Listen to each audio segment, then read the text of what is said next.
When I went to the Tangled House seminar, I think it was comforting to me to be in a room full of other couples who walked the same walk my husband and I walk. That you knew that everybody in that room had a story to tell as well. And a lot of the time, when you are raising a child with disabilities, you are alone by its very nature. It's isolating to raise a child with special needs. And so it was nice to be in a room of other couples who were taking the time, the way we were, to strengthen our marriage, to be together, to realize that our son with disabilities is not the central focus of our marriage, that we together are a couple and we need to put our marriage first.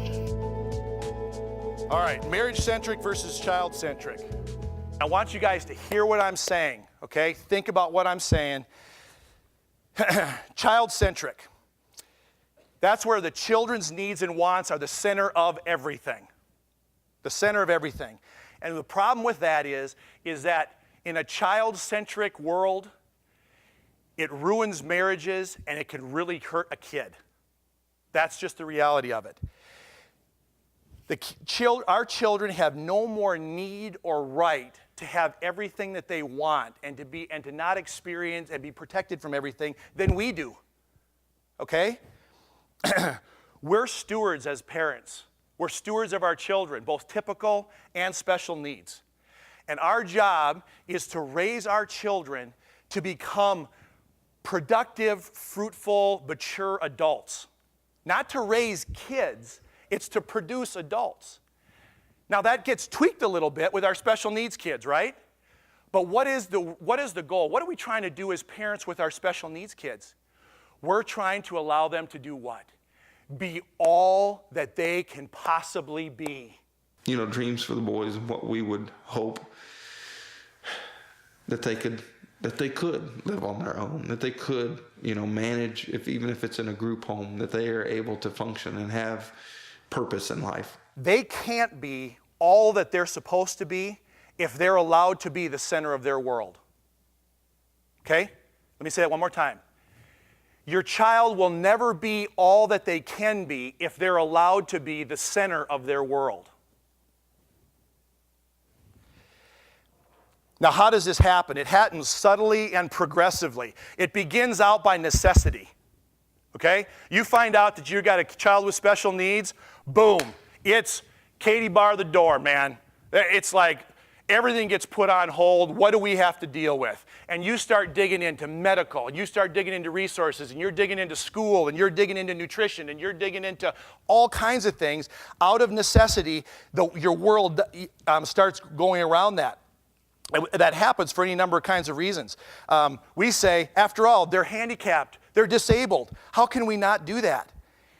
Well, they more than anyone needs to learn how to deal with pain and difficult situations, because guaranteed their life is going to be fraught with it.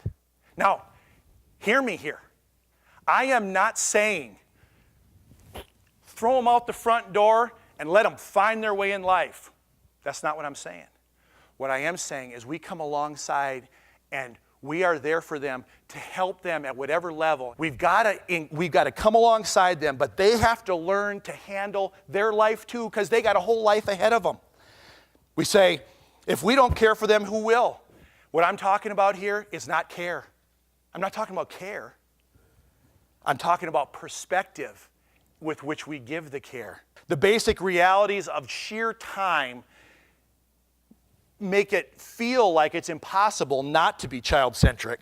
When you never have time to go away as a couple, even for a few hours, even to Walmart, and recharge, it places an increased strain on the marriage.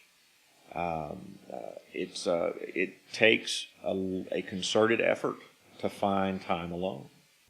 And then the last one, this one I think is very common, is they deserve it. After all, look at them. Why wouldn't they be the center of their world? Why wouldn't we do everything we can possibly do for them? And I would propose to you that yes, they do deserve to be loved, they deserve to be cared for, But you know what I want to add to the list?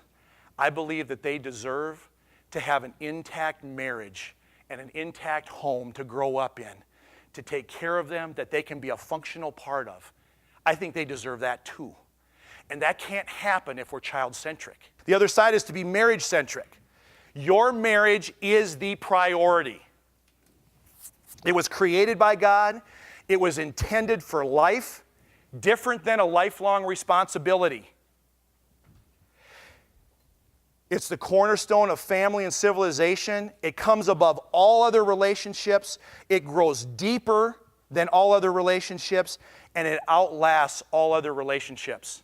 That has probably been the biggest thing, knowing that we are engaged as a couple on board together with this.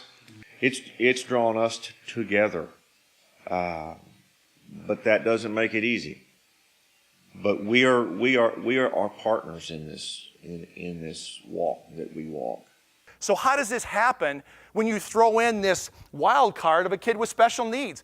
Jared, how do you propose to do that when we have all this stuff to do? Well, second point, marriage is not self-serving. When I say marriage is the center, it doesn't mean so you get everything you want in your marriage, because marriage is not self-serving. I happen to be one of those lucky guys that was raised in a home where I've got model parents.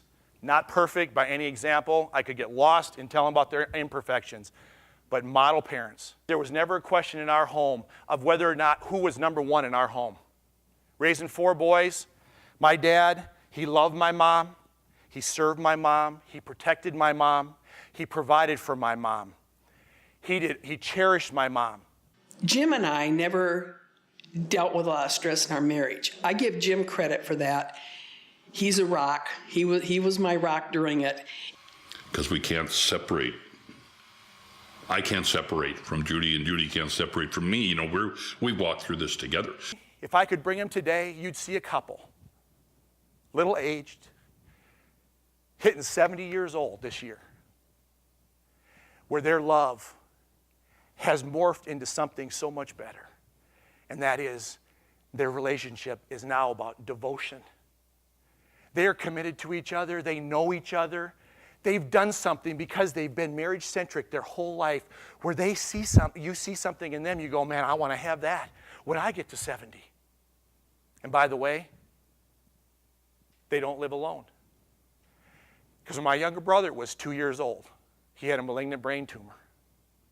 And they had to try experimental stuff to give him a chance to live, because no one had ever lived 2 years with this kind of cancer at that point in history. Jeremy's 42 today. So I got a special needs little brother who is 42, works, but you know what? It's not uncommon that when we go to Walmart, that we're walking in, that we hold hands like he's my 10-year-old brother.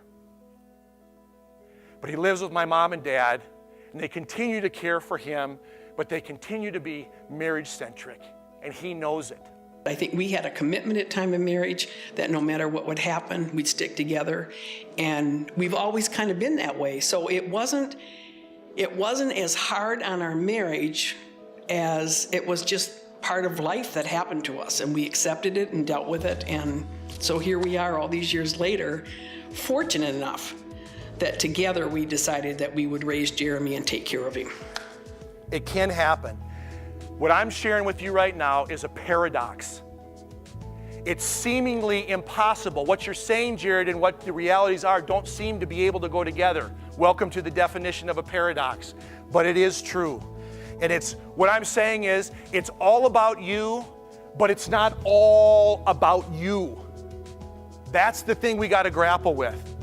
It's you saying to each other, no matter what, you are the most important thing in this world to me.